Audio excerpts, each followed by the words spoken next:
La première étape qui est relativement importante, et voire même une des plus importantes, ça va être de comprendre son sol, connaître la nature de son sol avant toute chose. C'est ce qui est le plus important.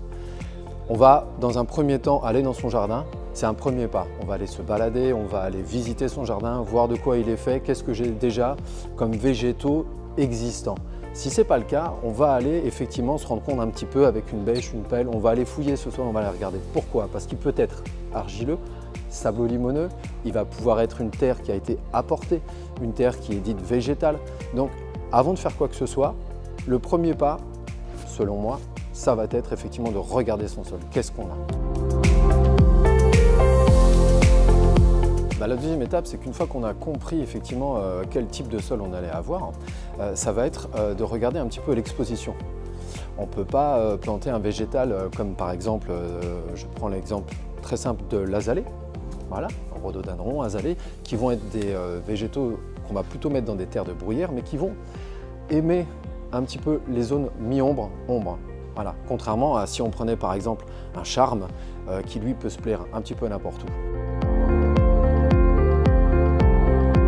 La troisième étape, ça va être le temps qu'on va pouvoir accorder en fait à son jardin. On ne peut pas faire n'importe quoi, n'importe comment, comme je vous l'ai déjà dit précédemment, mais par contre, ce qu'on peut faire, c'est prendre le temps de le faire en pleine conscience. Donc il y a des choses à faire et du temps à consacrer à son jardin. Il ne faut pas être esclave de son jardin non plus, mais le meilleur moyen de gagner du temps dans son jardin, c'est tout simplement d'en prendre, en fait. Et chaque création, chaque chose qu'on va y faire, on va le faire effectivement en fonction du temps. Il va y avoir des besoins, des végétaux qui vont demander plus de temps que d'autres.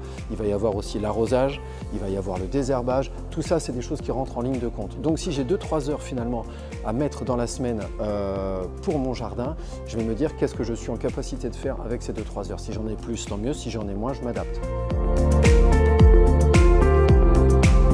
La quatrième étape, et elle est relativement importante, ça va être de regarder la météo, la région dans laquelle on est, où je vis et qu'est-ce que je peux amener comme espèce dans mon jardin qui puisse s'épanouir correctement, parce que mon but c'est pas qu'il y ait de la perte, c'est pas que mon végétal meure, c'est pas que je me retrouve en échec en ayant travaillé beaucoup d'heures dans mon jardin en me disant j'ai fait tout ce que j'ai pu, j'ai donné tout l'amour que j'avais, malheureusement mon végétal est mort. Donc, il y a plein de paramètres à prendre en compte, mais celui de la météo, de la région effectivement est très importante. Voilà.